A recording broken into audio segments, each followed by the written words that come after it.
Bueno, aquí contento y felices por tener como el doctor Ángel Gomera, un especialista en cultura de paz. Qué bonito, qué bien suena eso, doctor. Bastante, bastante. Y además de sonar bonito, debe ser un estilo de vida, una filosofía. Así que muy contento, Ah, don Ney Almanzar, un privilegio compartir este espacio de entre dos. muy bien. Doctor, este mundo está como complicado, mucho conflicto, una guerra por aquí, una guerra Sí. por allá. ¿Eso podría o afecta de alguna manera el ánimo aquí nuestro? Claro, claro. Hay una expresión muy conocida del escritor uruguayo Eduardo Galeano en la Escuela del Mundo al Revés, que dice, el mundo anda patas hacia arriba. Ajá, ¿eh? sí, sí. Y el mundo está convulsionado y asimismo también convulsiona los ánimos. Y es por eso que hay que cuidar la salud mental. Cuando se tiene este embate, en esa misma medida es posible que uno tome idea dispersa, desorganizada, que tiende a afectar al otro. Por lo tanto, si el mundo anda patas hacia arriba, entonces debemos agarrarnos de la mano de otro libro de José Saramago, Sí. El ensayo de la ceguera, que él dice de tener ojos cuando otros los perdieron. Yo creo que es tiempo de despertar. Despertar significa sentarse, aquietar ese torbellino interior cuando que uno muchas veces tiende a ejercerlo. De ahí es que viene la prisa, y la prisa, como dice un filósofo, un escritor, es plebeya, porque la prisa, cuando uno asume decisiones o asume iniciativa sobre la prisa, muchas veces como que no le va muy bien.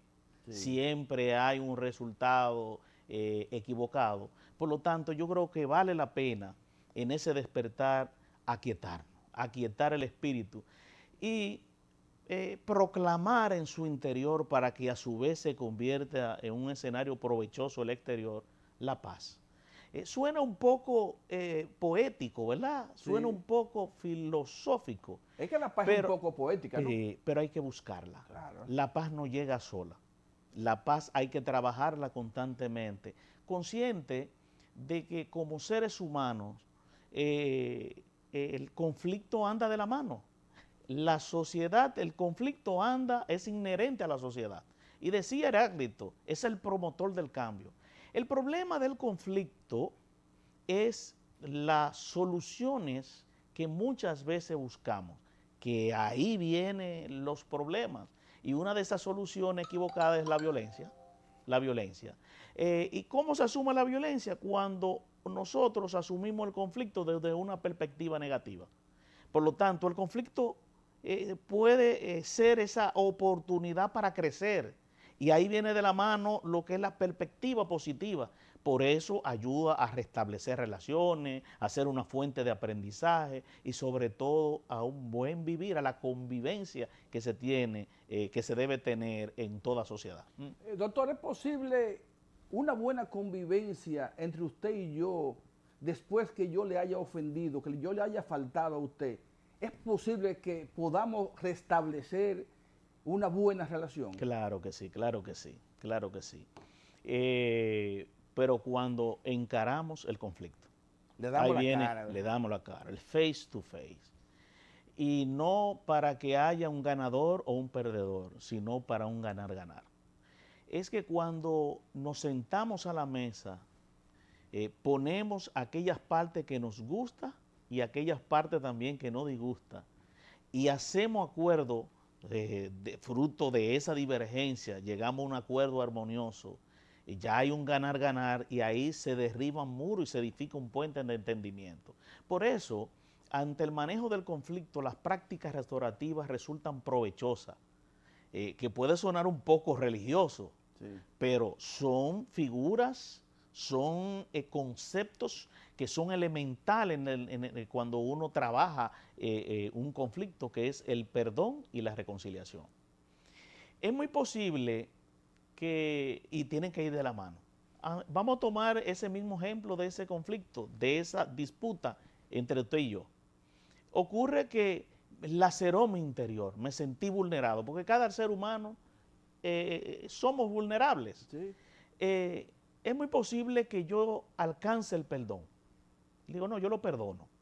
El perdón no significa que no lo he olvidado, no, lo recuerdo. Lo que pasa es que ya el efecto que causa recordar eso que me hiciste no es lo mismo, ya yo te perdoné, eso lo dejé hasta ahí.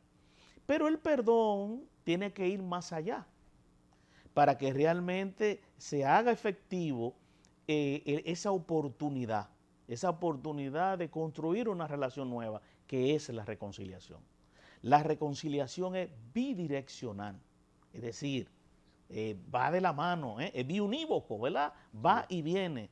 Yo te perdono y me acerco, y en ese acercamiento nos concedemos una oportunidad, un empezar de nuevo. No significa que vamos a borrar el chip, no, de ninguna manera, sino es que fruto de esa experiencia podemos construir una oportunidad mejor, crecimiento, y ese crecimiento tiene que ser edificador. Muy bien, doctor. Sí. La paz que podemos nosotros tener en el seno del hogar, o sea, si estamos en una familia donde la paz prevalece, cuando salimos a la calle, ¿vamos a multiplicar esa conducta o podríamos ser tranquilos y conciliadores en la casa y en la calle tener otro tipo de conducta?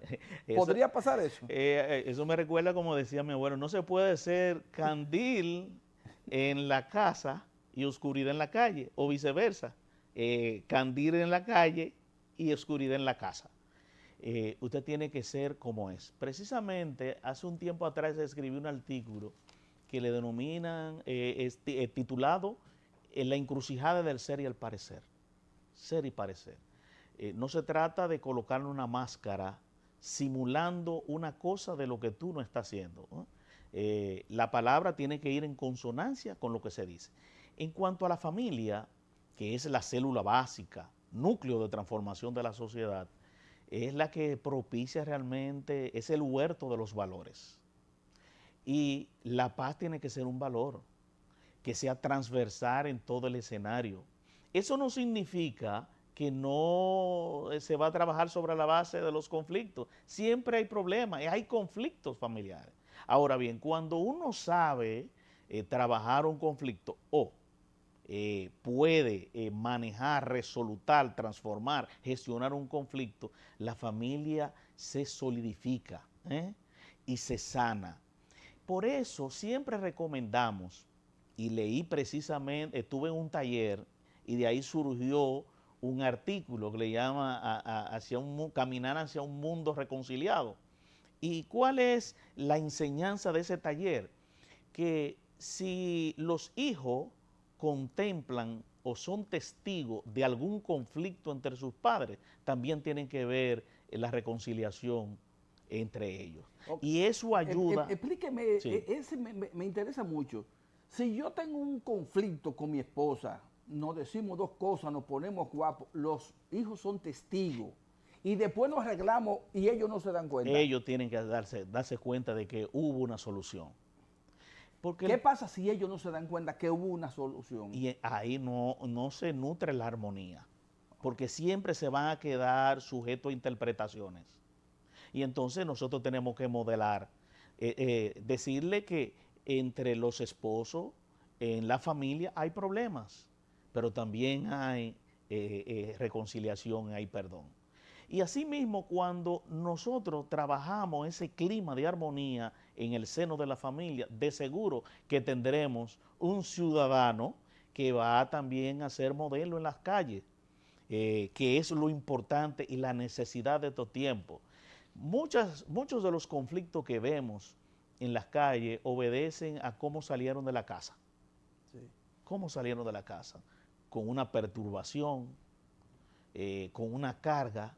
Y entonces en el mínimo roce ya hay una reacción, como le denominamos, mecha corta, explota. Y entonces asume ese pequeño roce de una manera extrema, dramática. Y por eso la necesidad de trabajar en el seno de la familia lo que vienen siendo los conflictos. Y esto es importante, don Ney. Siempre hago alusión de esta anécdota porque es tan impactante. y fue una pregunta que le hicieron a 41 alumnos en un politécnico en la Santo Domingo Norte. ¿Qué opinión tienen de su papá y de su mamá? O de los tutores con que viven, con que ellos vivían o viven. 40 de esos alumnos contestaron: lo odio, que se muera, ahí lo que yo veo maltrato, No. yo lo que veo pleito. Ahí hubo una niña que manifestó que le había pasado 40 idea de 40 de 42. 40 de 41. De 40 de Sí. 41. Entre otras expresiones groseras. Solo uno habló de manera favorable a su entorno familiar. Y nosotros tenemos que mirarnos como sociedad en ese espejo. Por eso escribimos algo acerca del termómetro familiar. Hay que ver cómo anda la familia en las diferentes comunidades. ¿A qué obedece ese incremento de embarazo a temprana edad? ¿A qué obedece la promiscuidad? ¿A qué obedece de que el crecimiento del consumo de drogas, de estupefacientes? ¿A qué obedece ese nivel de violencia, de conflictividad social que se viene dando hasta el punto de que de la cantidad de homicidios que hay en la República Dominicana en el año 2025, un 50% obedece a problemas de vecindad, a problemas de convivencia? Entonces, no estamos teniendo discapacidades, estamos teniendo limitaciones en el manejo de los conflictos, a pesar de encontrarnos en una sociedad de la información, de la tecnología, que se supone que el ser humano es más, tiene la posibilidad de alcanzar información y razonar mucho mejor, pero sin embargo no está sucediendo. Yo creo que muy bien lo expresa Jill Lipovetsky en su libro La Era del Vacío. Nos encontramos en la deserción de los valores familiares. Y de ahí es que tenemos que prestarle atención con políticas públicas que sean consolidadas, no dispersas. ¿De cara a qué? A posibilitar de que la familia, más allá de los problemas que siempre lo habrán, hay una oportunidad de poder resolverlo. Lo dice Johan Galtung. Ante los conflictos hay que proveer al ciudadano de herramientas creativas para que den respuesta menos violenta a esos conflictos. Doctor, el Estado Dominicano, la República Dominicana, el Estado nuestro, previene la resolución o evitar ese tipo de problemas, o nosotros reaccionamos ante el hecho inminente. O sea, en vez de evitar, entonces resolvemos después que los hechos pasan. Sí, es interesante lo que usted ha planteado, porque nuestra sociedad tiende a favorecer la cultura del litigio. Me explico. Tenemos un sistema de justicia adversarial.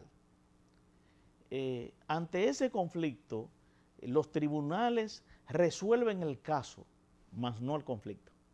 Dígame, ¿cuál es la diferencia, doctor? O la diferencia es que ese juez va a evacuar una sentencia, Sí. pero en esa sentencia hay una parte que gana y una parte que pierde. La parte que gana siempre quiere avasallar. La parte que pierde quiere buscar la venganza.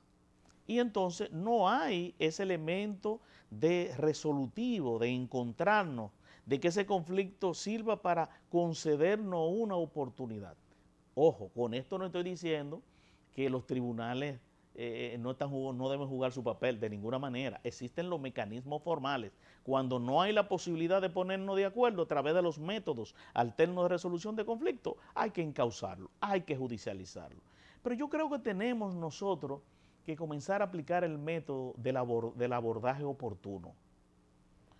Cuando surge un conflicto, se suscita un conflicto, vamos a aplicar, concederle la oportunidad de que la mediación actúe o de que la conciliación actúe, y entonces de que esas partes envueltas en conflicto puedan procurar alguna salida armoniosa. De no encontrarse, ya ese efecto de ese ciclo que se vivió, no podemos verlo como un fracaso, porque la parte tensa del conflicto, estoy seguro que ahí quedó un poco ya manejada. Sin embargo, cuando directamente en mi campo decían, bueno, usted me llevó al cuartel de la policía, usted me llevó donde el fiscal, usted es mi enemigo. Usted me metió preso. Usted me metió preso, usted quería meterme preso, porque la gente lo ve así, Sí. el ciudadano lo ve así como tal. Por lo tanto, esos mecanismos formales son necesarios, sí, pero también los mecanismos informales. Y los mecanismos informales son los métodos alternos de resolución de conflictos, del cual yo entiendo que todo Estado tiene que generar políticas públicas de resolución, en materia de resolución alternativa de conflictos. ¿Para qué? Para que el ciudadano, ante pequeñas cosas, no la convierta en un escenario de cuestiones penales, de hechos dramáticos, que es lo que estamos viendo en la República Dominicana. Por un roce de un vehículo se está matando a una persona. Sí. Por un canto de gallo o ladrido de perro ha habido enfrentamiento. Por barrer una basura y tirársela al frente, a una persona le dio con un martillo. Por una bocina, la música, que es una variable que también trae consigo agresiones. Cuando llega un momento en que la gente se convierte en impotente, ¿verdad? Ve impotencia, entonces asume la violencia como tal, como una expresión de solución, entonces trae consigo todo esto. Por eso es necesario trabajar la herramienta del diálogo en la sociedad dominicana. Tenemos que trabajar también la herramienta del buen trato y la salud mental. Sí. Y aquí hago una parada, don Ney. Aquí en República Dominicana han acontecido hechos que nos conmueven en lo más profundo, generan una conmoción nacional. Pero yo me imagino la comunidad donde se dio ese tipo de episodio. Sí. Es mucho mayor, recibió el impacto de manera directa. Como Estado no podemos dejar eso al tiempo. Hay que hacer un descenso y trabajar de manera psicosocial a ese conglomerado para que no hagan de ese conflicto una especie de réplica. No podemos permitir que se vaya normalizando la cultura de la violencia. Porque usted recibiendo violencia por doquier y entonces acontece un hecho de esa naturaleza y me quedo con esa impresión y no se trabaja de manera ya mental, eso trae consigo algún efecto. Doctor, ¿cómo podrían prevenirse, por ejemplo, esa violencia que se da en las carreteras, como el caso de Santiago, de este caballero que fue asesinado brutalmente por una banda de motoristas? Que no podemos decir que todos los motoristas actúan igual ni nada por el estilo, pero hay bandas realmente que actúan de esa manera. ¿Cómo podría el Estado, cómo nosotros podríamos prevenir hechos de esa naturaleza? Sí. Tenemos que tener cuidado de no caer en la anomia social, en esa cultura del olvido legal, porque eso tiende entonces a agigantarse, a ser como una especie de avalancha, ¿verdad? Que al final será difícil de contener. ¿A dónde no podemos llegar nosotros como sociedad? A normalizar el desorden y la falta de respeto a la ley. Porque entonces todos nos vamos a sentir amenazados. De no prestarse la atención, ya ahí está escalando de situaciones de simple policía a hechos criminales.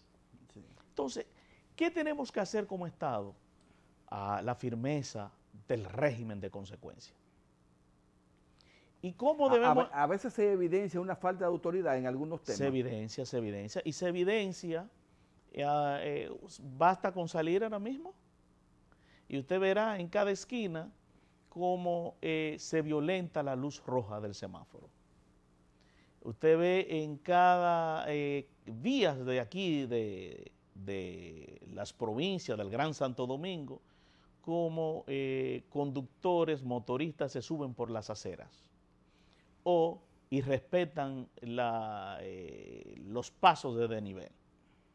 No se trata de dar respuesta operativa, se trata de aplicar políticas permanentes, medidas de seguridad permanente, medidas de control. Y entonces, en la medida en que se va asumiendo ese tipo de control, va generando entonces un nivel de conciencia. Claro, ese nivel de conciencia tiene que ir acompañado también con una agresiva educación vial, que vaya de la mano con esto, con una debida fiscalización. Yo creo que debe haber el efecto regulatorio de ese sector, porque al final nosotros no podemos perder la capacidad de asombro. Y cuando digo la pérdida de la capacidad de asombro, nos lleva a la pérdida de la sensibilidad social. Las muertes que están ocurriendo en ese sector, por ejemplo, de los motoristas, es enorme. Sí. Son dominicanos. Sí. Y he escuchado personas que ante un accidente de un motor, de un ciudadano, ya como que la empatía es menos. Y eso es peligroso, Sí. porque es un ser humano. Entonces ahí entra la dignidad humana. Por lo tanto, tenemos que, si hablamos de respeto a la vida, tenemos entonces que controlar las conductas impetuosas, las conductas inapropiadas que están produciendo todo defecto de que la gente anda atemorizada en las calles, porque ante un roce puede venir consigo una agresión, una turba que te puede, como un amigo de la iglesia, unos muchachos calibrando, como dicen aquí de manera popular, le cayó el motor encima, le rompió el vidrio, pero no obstante eso le cayeron a golpe a ese muchacho, le saquearon, le quitaron le quitaron su cartera, y entonces gracias a Dios que llegaron una patrulla, que él estaba clamando por ayuda. Entonces eso ya no son hechos aislados, son hechos que de una manera como tal se están convirtiendo en frecuentes. Se han ido normalizando. Se han ido normalizando. Doctor, Sí. no sé si usted habrá visto un caso de una joven, creo que periodista, que por ahí, creo que por la área de Arroyo Hondo, que un motorista le estaba vendiendo algo así, pidiéndole algún servicio, pidiéndole algo, y ella obviamente siguió su ruta. Y esa persona entonces le agredió el carro, le rompió el vidrio. O sea, la agredió sin ninguna razón. Porque a veces tú hasta quizás quieres darle, pero tiene miedo a que al bajar el vidrio entonces te agredan. ¿Cómo interpretar una conducta de esa naturaleza, doctor? Y eso genera impotencia, desprotección, abandono del ciudadano cuando ocurren elementos como ese. Sí. Siempre me pregunto, cuando se dan ese tipo de episodios en las vías públicas, ¿dónde está la autoridad? ¿Dónde está la autoridad? Cuando se dan en ese tipo de escenario de que toman el casco y le rompen el vehículo. ¿Qué pasa? Está pasando de manera muy frecuente ya, porque la reacción es la destrucción. ¿Dónde está la autoridad? Y entonces ahí es que tenemos nosotros que replantearnos como Estado, como sociedad, el papel que tienen esas entidades de cara a regular, a controlar, a fiscalizar ese tipo de actuaciones. Por eso, este hecho que aconteció en Santiago y eso que usted acaba de contar no puede quedar solamente en una especie de lamento público, de lamento nacional o de conmoción. Ya hay que darle respuesta contundente, ya hay que cortar de raíz y empezar un trabajo decidido a procurar la paz en las calles. Cuando digo todo esto, hay que cuidarnos de lo que son el populismo. El populismo no puede, o la búsqueda de popularidad no puede agenciarse sobre la permisividad del caos. Porque entonces, en un momento dado, también puede resultar afectado. No sé si me di a explicar. Totalmente. Me di a explicar. Totalmente. No se trata de que, asumiendo de que hay una mayoría, de que son buenos padres de familia. No. Yo también como papá yo también como ciudadano tengo que cumplir la ley, tengo que el deber ser. Por lo tanto, no puede haber discriminación positiva en ese aspecto. La ley tiene que aplicarse a todos, como muy bien lo expresa la Constitución de la República, claro, en su artículo 39. Por lo tanto, yo creo, ahí entra lo que es la defensa de los derechos fundamentales. Sí, sí, el no hacer las cosas para que no me perjudique la clientela. No, el dejar hacer, el dejar pasar, eso es peligroso, eso es fatal, porque ahí se pierde entonces, se debilita el Estado de Derecho. ¿Usted sabe, doctor, dónde se ve mucho eso? No hacer las cosas porque me perjudica. En este abuso que durante años ha venido sucediendo en nuestro país, de que usted compra una propiedad y cuando usted viene a ver, está invadida, le hacen un barrio, le hacen una casa, le hacen una mansión, y usted no encuentra cómo recuperar su terreno. Como mucho el mismo invasor o los mismos invasores le podrían proponer comprarle, sí, y usted verse forzado quizá a vender por 10 pesos lo que cuesta 100. Y lo que estamos hablando de las turbas viales entra en la lógica también de las turbas de los invasores. Y son dos flagelos, dos males sociales que tenemos que trabajar, pero con urgencia, por un tema de seguridad jurídica. Nosotros como país, ¿qué es lo que vendemos? El atractivo turístico, claro, la acogida, la hospitalidad. Claro. Pero también como país soñamos con un desarrollo. El desarrollo tiene que ser ordenado. El dejar hacer también y el dejar actuar, permitir ese tipo de comportamiento, lo que estamos es agigantando los males sociales. Porque donde crece una población de una manera, utilizando ese tipo de comportamiento, se generan vulnerabilidades. ¿Y cómo le llaman los sectores escaseados?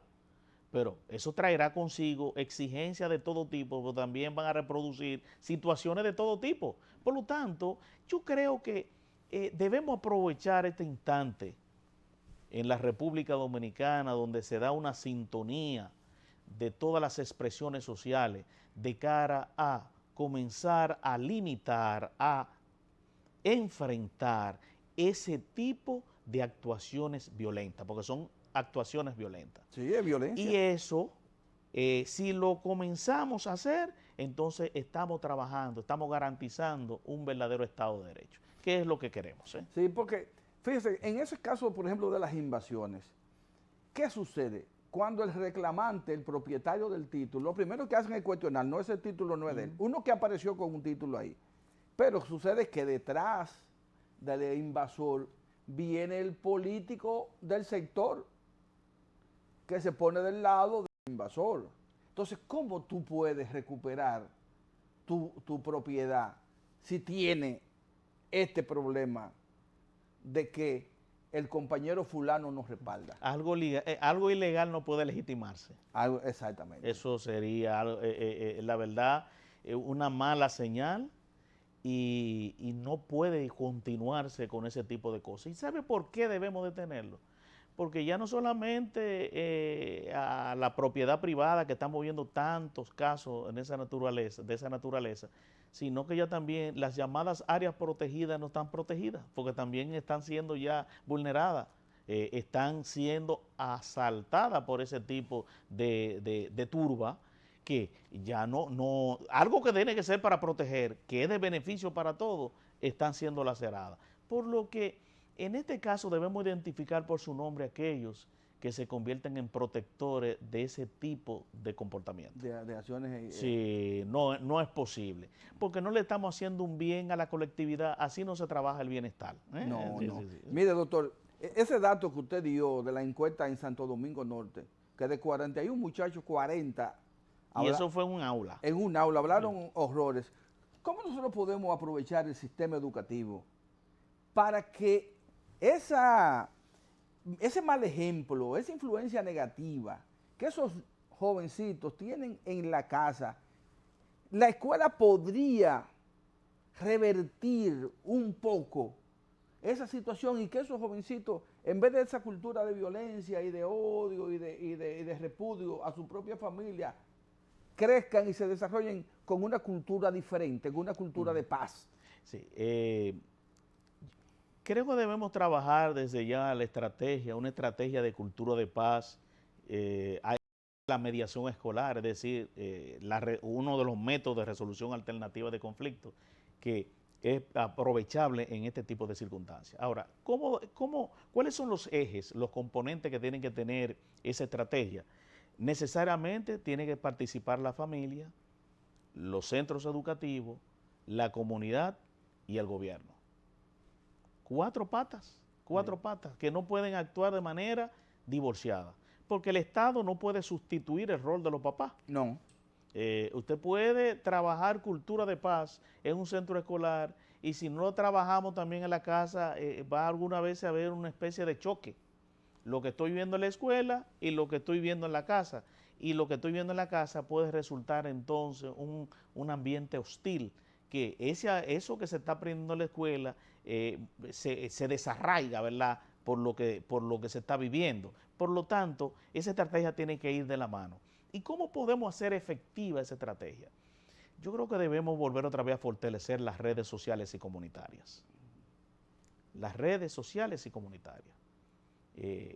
Comenzar a integrar las diferentes expresiones sociales en la escuela, alrededor de la escuela. Usted me dirá, bueno, pero está la asociación de padres y amigos de la escuela. Muy bien, esa es una parte, está la familia. Pero vamos a fortalecer también con todas las organizaciones de cara a que en la escuela se convierta en una especie de faro de luz que haga posible disminuir los brotes de violencia, la deserción escolar, el problema del consumo de droga, el problema de la violencia como tal, entre otros aspectos. Y eso se puede trabajar. Ahora, ¿cómo podemos nosotros mantener o animar a que esa familia se involucren en ese tipo de estrategia y de iniciativa? Pero ahí está el programa Supérate. Sí. El programa Supérate, por ejemplo, tiene unas gaveticas donde le entregan X cantidad de dinero por tales cosas, tales beneficios sociales. Por cada muchacho en la escuela, por ejemplo. Por cada muchacho en la escuela, o por un bono de comida. Ok, ya le estamos entregando esos beneficios, pero vamos a exigirle corresponsabilidades. ¿Y cuáles son esas corresponsabilidades? Bueno, que usted como papá y mamá se involucre en la escuela que tiene su muchachito, tiene sus niños. Decimos muchachito en el campo, ¿verdad? Sí. No somos del campo que participe en las reuniones de la asociación de padres, porque muchas veces ni se entera de lo que está pasando ahí, ni le interesa. Primer punto. Segundo punto, que se involucre también esa familia en charlas educativas, charlas comunitarias, que sirva, por ejemplo, en el tema del embarazo a temprana edad, en cuanto al consumo de droga, en cuanto a los niveles también de contaminación, etcétera, Contaminación, estaba hablando de sónica y también la contaminación atmosférica como tal. Se puede tener ese tipo de corresponsabilidades que cumpla también con llevar los niños a vacunar de manera como tal y que se le dé un seguimiento. Y si usted no lo hace como familia, entonces se tendrá que revisar esa ayuda. Lo que hay que trabajar otra vez, a animar a la población a construir ese cambio, a transformar. Eso le llaman política de transformación de la realidad. No podemos dejar la cosa tal y como está. Tenemos que empezar uno por uno a trabajar el interior de esos niños, de esa familia, para que pueda impactar también en el exterior de la sociedad. Doctor, mire, cuando yo era muchacho, estaban muy de moda y hacían un trabajo enorme en la formación de los jóvenes y su comportamiento social, los clubes culturales en nuestros campos, en nuestros barrios, estaban llenos. Y esos clubes hacían una labor que hoy nadie hace. ¿Podría recuperarse eso?